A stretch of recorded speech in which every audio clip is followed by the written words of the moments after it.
All right. Okay, so basically, our topic right now, what we were talking about is basically black men. Essentially, not just. I guess we were talking about a plethora of things, but right now we were focusing on black men. Yeah. I know we initially started the conversation off because you said you were tired of the over sexualization of black men Mm-hmm. and that it takes a certain caliber of women to be able to completely handle a black man, which I do completely agree. Right. And then I remember saying that, it's not always easy. It's duality when it comes to them because not everything about them is bad. Not Right. everything about them is good either. Right. And it can be particularly difficult, especially if you are used to running away from a situation, or if a situation gets a certain way, you decide you're gonna walk away from it. And Right. so it becomes different when you're older and you recognize that, this is somebody that you do want to build with. Mm-hmm. But you recognize that not only are they flawed, but you too are flawed in your own ways. So it's working on that. Right. So, to kind of like touch on some of those topics, yes, I do agree. That is what I said. For me, I feel like as a black woman, it's a lot more difficult for us to kind of love in general, especially to just be gentle. A lot of people expect us to be strong or to do this and do that. And it's just like we hurt too, we love too. And even excuse me, not when we do, but when we are gentle, it is taken as, oh, she's being a punk or she's being weak. And it's kind of like we get trampled upon when we are being gentle with others, which that for me personally I've struggled with, and that's what makes me the angriest the most. Not necessarily bitter, but I've nurtured and cared for a lot of black men. They've been hurt for a multitude of reasons, for whatever reasons, and I've had no reason to, or excuse me, not no reason, but no qualms with extending a hand with helping them. No, nothing included. No, you don't owe me anything. I don't owe you anything. You need to be healed, or you're hungry, or you need this. I have no problem with extending that to you. And I feel like, Also recognizing too that, and not to cut you off, no, but go ahead, sis. recognizing too that it's not your job to heal them. You know what I'm saying? Like, they have to go within. Mm-hmm. And a lot of the times I think that that's where we get that wrong. Right. We feel like we have to heal somebody or we have to fix somebody, and that's how you end up bitter, because Facts. you in the process of fixing them and they end up not liking you for that. You know what I'm saying? Facts. And so they end up not fucking with you the way they did prior to you trying to fix all the bullshit that they had to go through. Right. And that's when you realize that that's not your cross to bear. Like, you fucked up because your mama or whoever else, female in your life, that was around you and nurturing you, or lack thereof, when you was a child, they did that to you. So you got to figure out what that is and why that is, and you got to fix yourself from within. It's the same thing with us if you have an issue with a father figure. Right. You know what I'm saying? Right. And I feel like for me, because I never really had an issue with a father figure. I did. I had daddy issues like a motherfucker for a long time. Daddy. See, that can definitely lead to you having unsuccessful relationships with a man in the future if that's not something that you worked on. And I feel like in that area, I'm blessed, because that's not an area that I had to work on. You know what I'm saying? That's something that naturally was there, still is there, Facts. and was concrete in my life. You know what I'm saying? Facts. So when we need to get mom on the line and to show us how much she loved her black man. Mom's been going strong for a minute, but real shit, they got their issues, but definitely going strong for sure. But I feel like for me, in regards to like having that, I didn't realize it until I was already an adult that I really did have a black man that was in my life long and strong. You know, true. Like my dad, like Lil David, like That's the man that raised me. That's the man that's been there since as long as I can remember. He never abandoned me. That's the man that literally like left off to the military and was like still holding it down for me. And like he put me on all the same shit that my mom was on before he married her. Before, like, you know, all his other kids, like he never discriminated. He was like, no, that's my kid. That's my first kid. You know what I'm saying? So my father Right. taught me plenty. Like, and when I say my dad, my father, that's the man that I'm always referring to because he did raise me. He was there day in, day out when I was going through shit. Sometimes I felt like he was too tough on me, but at the end of the day, like looking at it now in the outcome, I'm all the better of a lady, not just a woman, but a lady because of that shit. Well, you know, I feel the same way. Like, I had to go through that, you know what I'm saying, with my mom, because, you know, moms is moms, you know, even though she not the person who necessarily gave me life, but she always been there for me and taught me how to be a woman, her and granny, you know, and see, and this is where I say it makes all the difference because even though my biological mama decided not to be in the picture, I never had to lack for anything because I still had a mother, I still had my grandmother, you know what I'm saying, and being able to have my father in my life, my father who was there and provided for me and cared for me. I think it made it easy for me to be able to extend love to people. And even though it's easy to extend love to people, you have to know how to love people in their own language. Because not everybody is going to want to be loved the way that you want to be loved. You know what I'm saying? The way that you may want to be loved, somebody may feel like that's not love to them. You know what I'm saying? Everybody has a different definition of what it means for you to show that you love them. And so I think that even with me having all that love and not having, like, you know, father issues or even really mother issues, because I did have some, but I worked through it, like learning how to love people through their own love language. That's something I still struggle with because I try to love everybody the way I like to be shown love, and that's not how you do it. Same. I personally, I did struggle with that, and I still slightly struggle with that sometimes.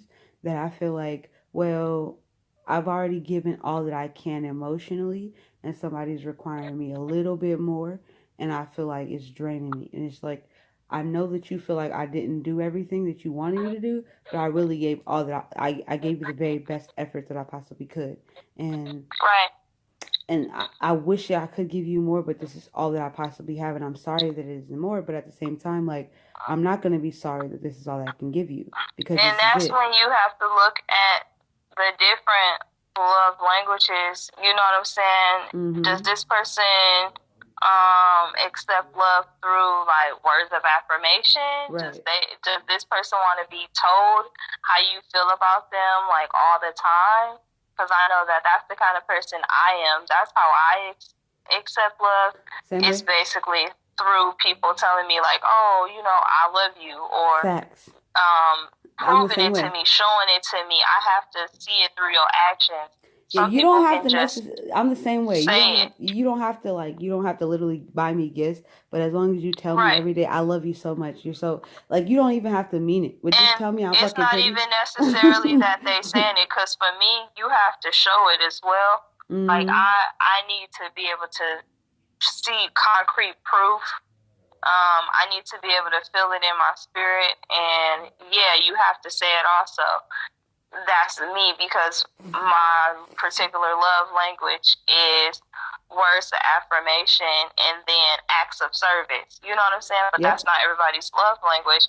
Some people's love language is physical touch, or you know, acts of service along with physical touch, and so they like for you to do shit for them and likes gifts and all of that. Like, you don't have to buy me gifts.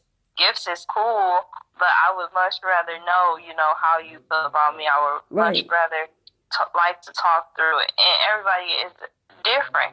So, you know, for me, it's just getting to know that person's love language and who they are and how they accept love, how they receive it, because it's all about how they received it from a child.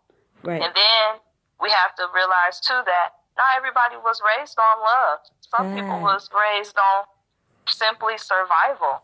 And hatred. Yeah. And so when you got somebody who was raised on, I'm just surviving, I'm just doing what I got to do to survive, you got to understand that they're going to have a hard time showing people that they love and care about them because that wasn't shown to them. Facts. That's a very valid point. I feel like for me, my love language is just simply like not only words of affirmation, but simply a massage. Rub my damn feet. Just randomly rub my feet. Acts of service. Right. That's what it's called. Acts of service. Thank you. Rub my feet. Randomly rub my back because I have a birth defect in my spinal cord. So the lowest two vertebrae of my spine is attached to both sides of my hips. So I know how that goes because I got that scoliosis, so I know all about that. Right. So it's a natural. Hi, Vonn. Hey, hi, honey. So it naturally has like an ache or a pain if I lay too long in a certain direction, or if I'm standing up too long, or if I'm doing this or leaning or any particular way, it kind of like aches me. Which again, sis, you of all people. And we'll kind of go into that in another video because I do want to talk to you about that. But it really is something that like it's a chronic pain, so you kind of get used to it in a certain way, but at the same time, like it still always pains you. So most definitely. When you're having one of those bad days where it's really really fucking with you, it's just like you're trying to do everything else, but this is one of them days where it's just like everybody else should just most definitely just fuck off. You know what I'm saying? Like you should just probably just leave me alone. Thank you for your positivity. I'll get back to you at another time. I need to recharge. Like I'm in pain. I don't have nothing for you. And I wish I did. As an introvert too, it's natural that you will want to fall into that mode, especially when you're in pain, because you just want to retreat. I don't want nobody to attack me in my soft spots. You know what I'm saying? Like, I'm in pain now. Right. And the fact that if you were to attack me, I'll probably be more vicious than I've ever been because I'm in pain. Yeah, and I know I can be real mean when I'm in pain too. So I know I tend to like stay away, or I tend to like, retreat to my cancer shell until I'm feeling better, because I never want to take that energy out on somebody else. Exactly. Because it's not that I'm meaning to be mean or I want to be mean or rude, but when you feel, not at your best, I always say I'm not liable for what I say or do because I wasn't feeling it at that point. Right. I gave you a pre-warning. You did not meet the prerequisites.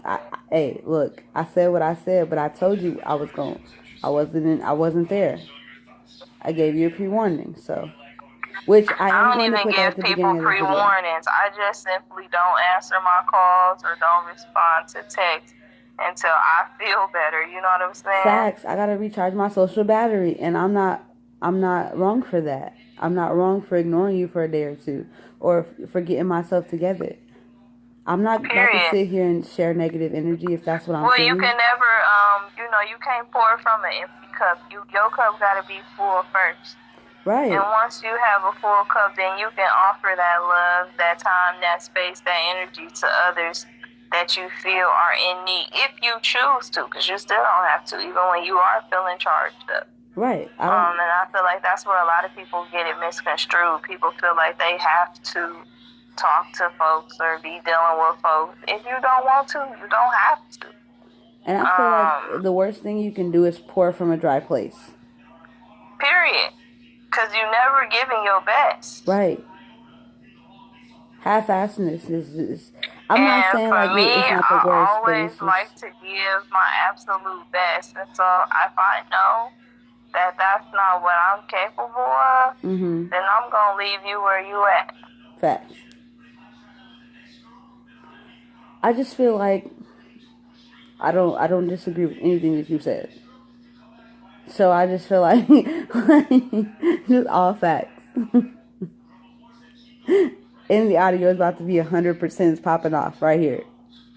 100, 100, 100 emojis. But that's real shit though. I will definitely leave people where they stand and allow myself to get where I need to be. Because I always like to provide people with my absolute best. And if I can't do that, I'm not going to force it. Facts. I feel with you on that, sis. I feel like, for me, I'm definitely getting to that point to where I went through a period during high school where just I didn't give a damn about nothing but me enjoying myself and just thoroughly enjoying Michaela, whatever that meant. Like, if this made me happy to laugh at this or to run here, or I should skip here, or I should say this or say that, whatever made me happy, that's what I was going to do. And I think high school, I miss it so much because I was able to thoroughly just express and understand, like, okay, this is Michaela. Can't nobody tell me anything or for or against me that says anything that I'm wrong about being myself. You can't tell me I'm wrong about being Michaela. Like, that's just one thing that I'll never be wrong about. And you can't be wrong about being yourself, especially when you being your absolute true self and you acknowledging, you know, the good, the bad, the ugly, whatever it may be. The weird. All of it is a part of you and it has to be acknowledged. Because real shit, I'm the weirdest nigga that I ever met, ever. And I've had real shit. Like, we'll go over that in another video, sis. But I was one of the... Sorry, hold on. He's passing by. Hungry man. Yeah, that's him. Anyway, I was one of the weirdest niggas that you could possibly imagine. Just over time, like, it's just the fact that I grew up to understand, like, okay, this is Michaela, this is who I want to be, this is who I am, and I love me, and it's okay if nobody does. I don't think a lot of people have that. Also to be able to say, you know, I love me, and I accept the fact that other people do love me. Because even if sometimes we may feel that, oh, people don't love us because they not loving us in our terms of what love is. Right. Maybe they loving you the best that they can on their terms. Right. And I'm a firm believer in long handle spooning somebody. You know what I'm saying? You can love somebody. That don't mean you got to be around them or involved with them all the time, but you can still have love for that person. So maybe that's that person giving you the love that they can because that's all that they have to offer. And we often look past the fact that sometimes people really are giving their absolute best, even if it don't look that way to us. And I know that was a realization that I had to come to when it came to my birth mother and just being like, oh, you know, she don't love me, she got rid of me, blah, blah, blah. And it's like she made sure I got to my dad, you know, she made sure that I was going to be in a home where I would be loved, protected, and provided for. Maybe she couldn't do that, so she made sure I was in a place where I could be. And for that, it's like she loved me in her own way. And I had to let the rest of the shit go. Facts. And if you are up to it, we can kind of talk about that more in detail at some other time as well. Because I'm very much interested, and you've touched on it a couple times, and we kind of talked about it. But I'm pretty sure like people that are listening are going to be very interested. Since you really are like a great person to follow. Like, your story in life is just like phenomenal, and to like know I've all been that you've through a lot been of through. shit, but I just try not to let that hold me down or hold me back. Right. You know? And you still made it to where you are, and you still like I told you earlier, like, a lot of the shit that I go through ain't shit compared to what you're going through now. You know what I'm saying? So, like, if you can do it, like, I can simply do it as well. You know what I'm saying? Like, if you making your stretches, I can be stretching. We all fall short, because by all means, to this day, I'm still not perfect in everything, but I try to give my absolute best that I can at the time. And then if I can't, I just simply remove myself from the situation until I'm able to do that. You know? And I take my time in everything that I do. And that's not to say that I'm being lazy, but I want to give my best. The only way that you can give your best is to take your time. I 100%. No, not even 100%. I 1,000% agree with that.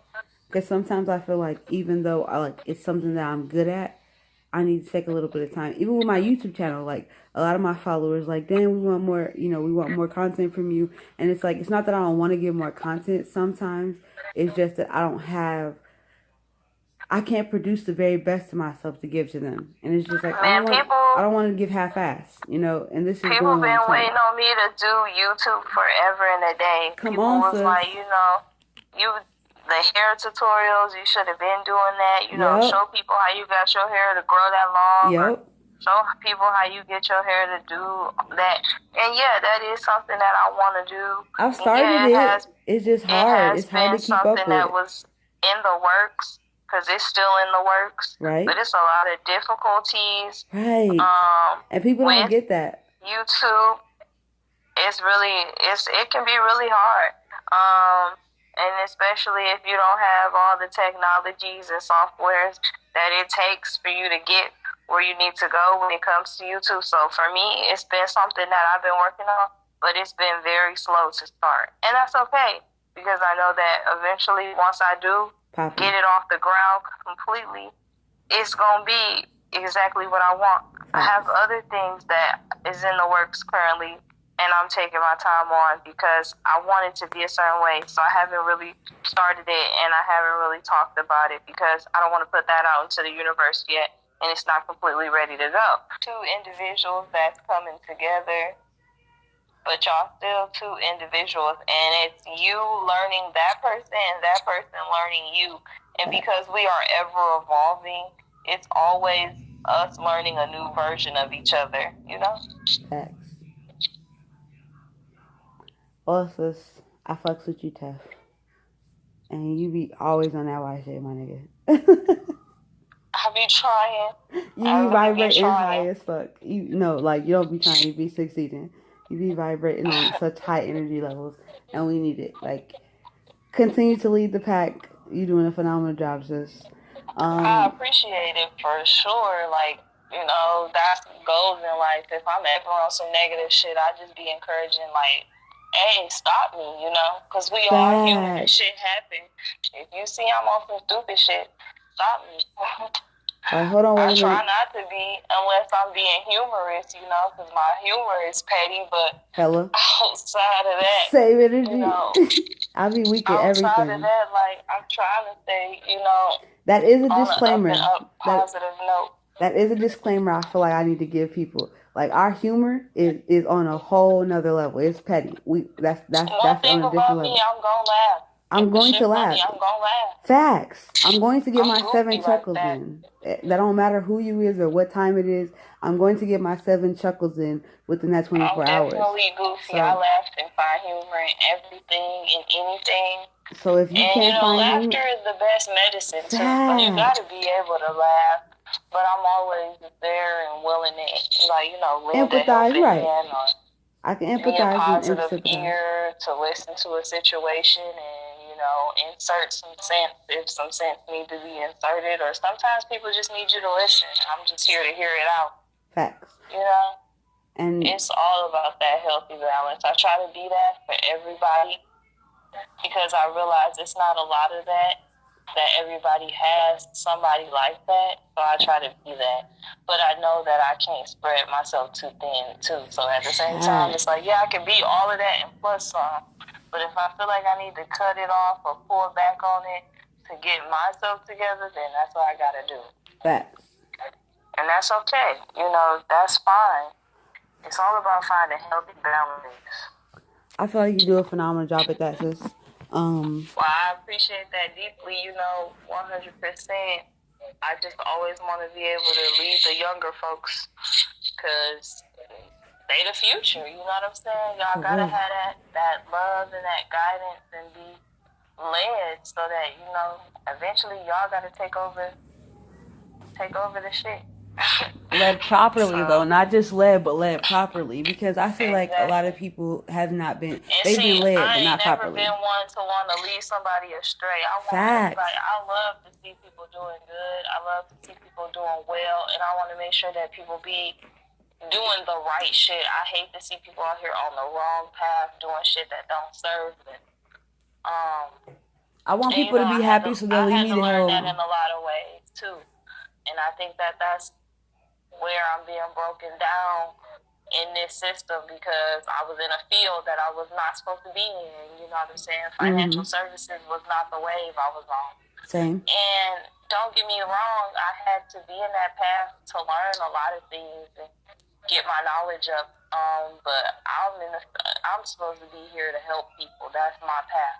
And I'm glad to be able to say that fortunately I have been able to help a lot of people in my financial services career, as well as even when I did my medical services career, I Right. was helping folks, and that's what I like to do. So whatever I do in this life, I know that it's always going to be serving others. Right. Big facts. Always. I feel the same way. I feel like I've done a lot of different positions that necessarily didn't suit me or I didn't necessarily like, but at the same time, they did serve, positively in the long run. Yeah, you gotta be. You know what I'm saying? My whole thing is I wanted to be in the healthcare field so bad, because I wanted to help people, blah blah blah, and then I did that. It wasn't as long as I wanted to be able to do that. My body is set up. I didn't get that opportunity